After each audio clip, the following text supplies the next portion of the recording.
Oop discovers his wife is having an affair when he is called in by the police for questioning involving the assault of her lover. I am not op.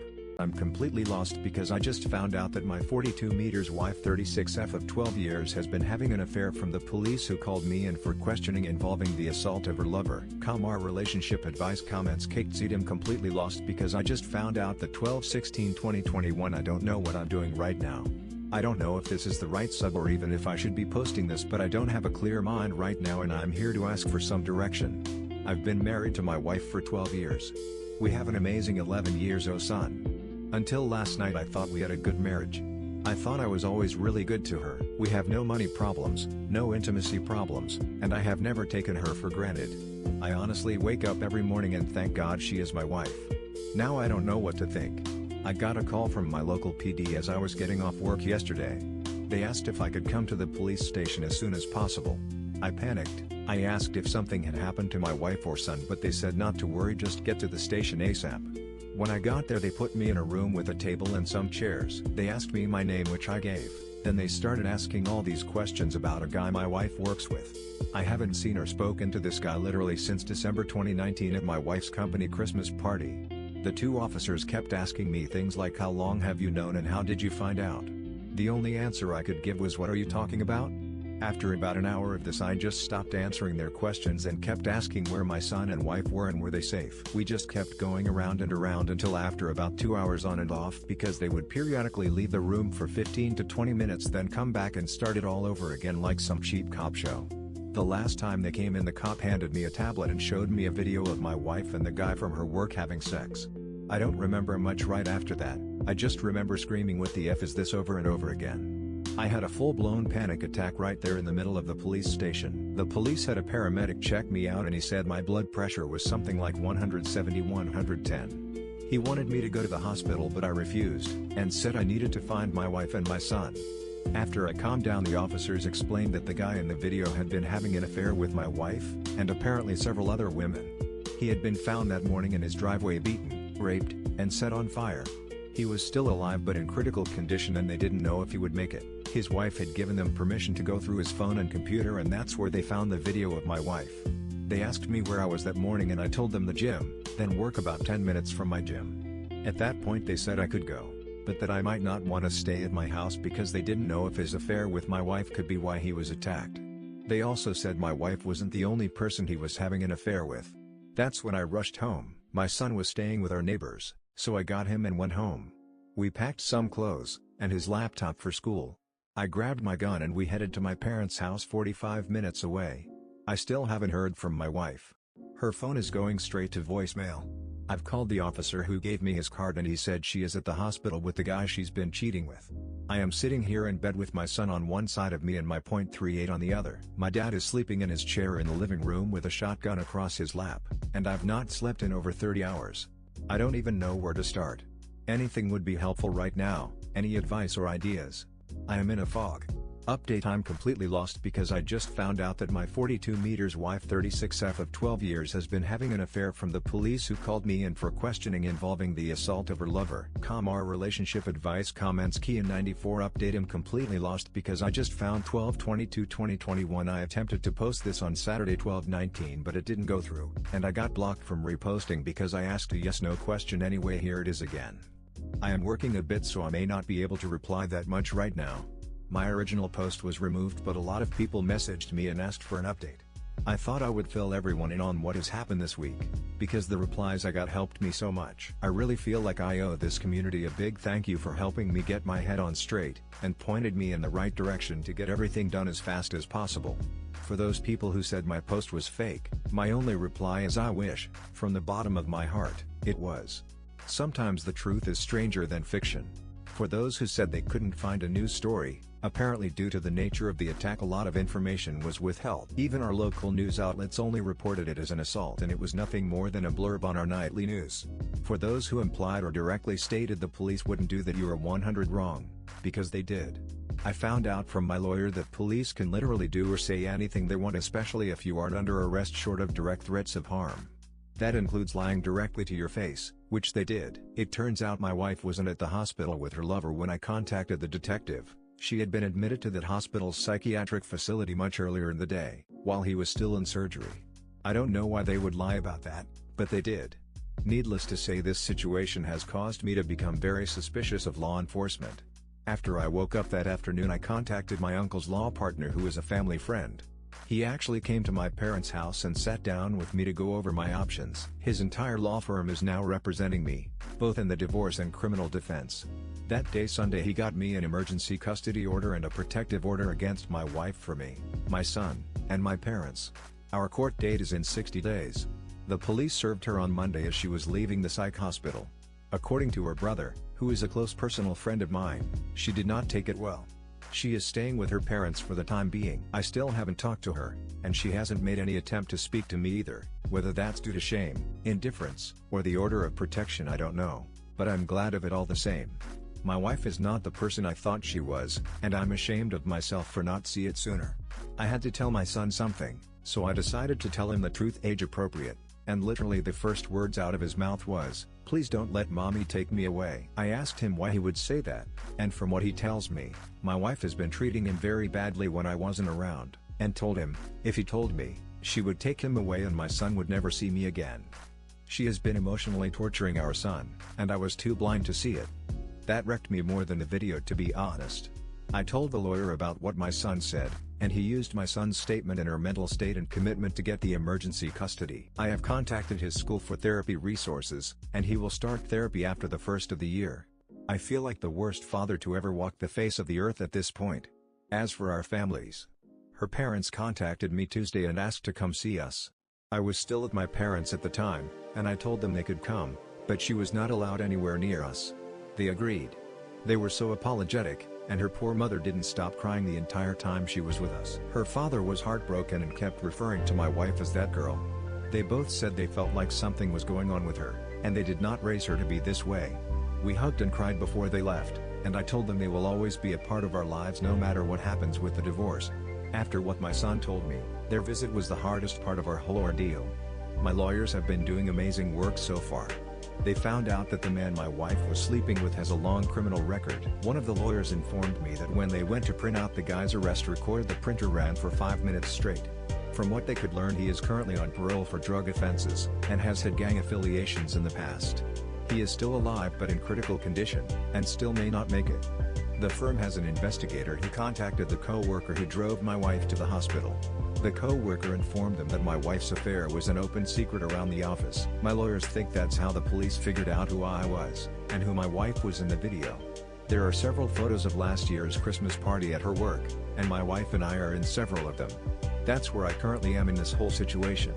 I am just numb, still lost, and heartbroken. How long does the numbness last, and is there any way to get past this emotional lethargy faster? I mean really numb, like a dream. Everything I've just said has felt like it's happening to someone else. Edit got the date wrong, update 2 and questions. I'm completely lost because I just found out that my 42 meters wife 36F of 12 years has been having an affair from the police who called me in for questioning involving the assault of her lover 01/26/2022. Sorry for the novel, but I just needed to vent and get this week off my chest. TLDR, found out wife was cheating from cops questioning me about the assault of the guy she was cheating with. Divorcing. Now she claims she has substance abuse problems and asks for another chance. I feel like an idiot for not seeing it when we were together. I will start off again by saying thank you to everyone who replied to both my original post and my update. This sub really did help me so much. If I didn't respond to you directly, I am sorry, but I got so many messages I can't keep up with them all. First, my son is doing so much better. He started therapy the first week of January and the difference is already noticeable. I asked him if he felt comfortable with me talking to his therapist and he said yes, so I've had a few discussions with her. According to the therapist, my STBX would verbally and emotionally abuse our son whenever they were alone together. He was not allowed to make noise or bother her in any way when he was home.